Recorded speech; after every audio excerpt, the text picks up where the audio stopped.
అందరికీ నమస్తే. నేను ఈరోజు చేపల పులుసు చేస్తున్నాను. తెలంగాణ చేపల పులుసు. ముందుగానే నేను ఉప్పు పసుపు వేసి కడిగి పెట్టుకున్నాను మంచిగా. కొద్దిగా పసుపు అంటింది దీంట్లోకి.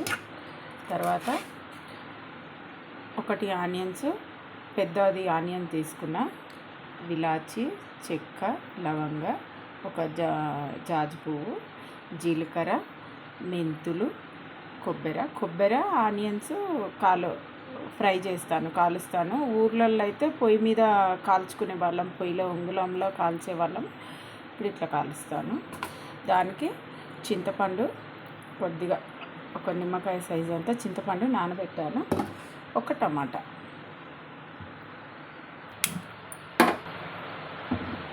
గిన్నె పెట్టుకున్నాను. గిన్నె గరం అయిన తర్వాత ఆనియన్స్ చేస్తాను. కొద్దిగా ఆనియన్స్ ఫ్రై అయితే మంచిగా ఉంటుంది. ఇవి కొబ్బరి చిన్న చిన్న ముక్కలుగా కట్ చేసేస్తాను.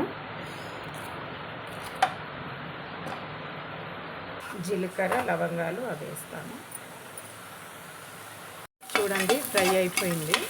కొద్దిగా ఒక డ్రాప్ అట్లా నూనె వేసిన ఫ్రై కావడానికి. ఇవి తీసేస్తాను.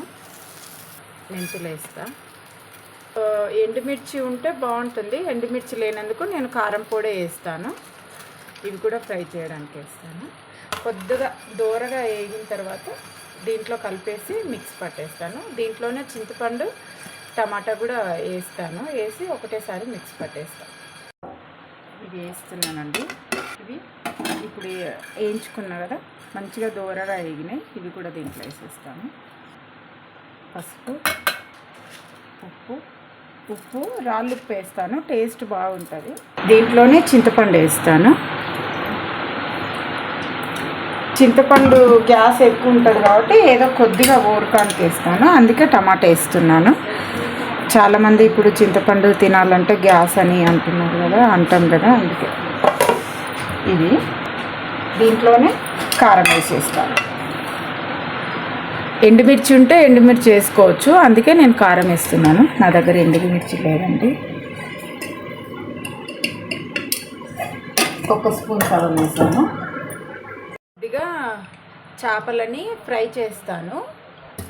కచ్చపచ్చగా ఫ్రై చేస్తే నూనెలో మనం చేప ముక్క వేసుకునేటప్పుడు, గ్రేవీలో వేసుకునేటప్పుడు మంచిగా ఉంటాయి. కొద్దిగా ఫ్రై చేస్తాను. స్పూన్ ఏం పెట్టాల్సిన అవసరం లేదు. ఇలా కడాయితో ఇలా అనేస్తే అయిపోతుంది. చూడండి ఫ్రెండ్స్, కొద్దిగా అయ్యింది, తీసి పక్కకు పెట్టాను.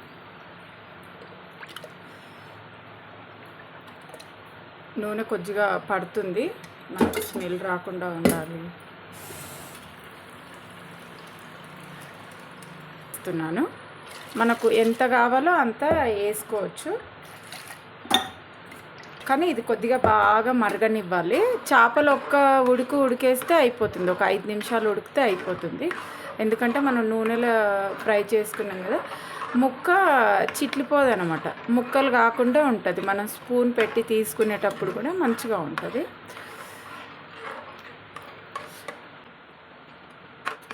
చాలా బాగుంది ఫ్రెండ్స్, ఇప్పుడు ట్రై చేయండి. మా అమ్మమ్మ వాళ్ళు ఇలాగే చేసేవాళ్ళు. అమ్మమ్మ వాళ్ళు ఉన్నప్పుడు రోలుతో ఆనియన్స్ పొయ్యి మీద ఉంగుళంలో కాల్చి, కొబ్బరి కాల్చి, అన్నీ కాల్చి దంచేవాళ్ళు. ఇప్పుడు అందరికీ మిక్సీలు అయినాయి కదా ఫ్రెండ్స్, అందుకే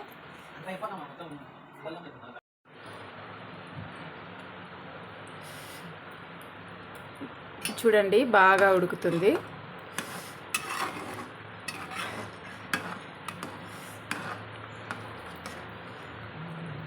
నూనె కనిపిస్తుంది కదా, ఇంకా కొద్దిగా ఉడికితే నూనె వచ్చేస్తుంది.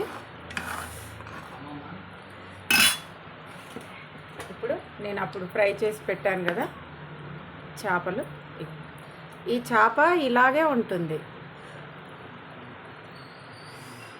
ఎలా వేస్తే అలాగే ఉంటుంది. ముందుగా నేను ఇవి తలకాయ వేస్తాను. కొద్దిగా తలకాయ కొంచెం ఉడకాలి. ఇవి మెల్లగా వేసిన ఒక 5 నిమిషాలలో అయిపోతుంది.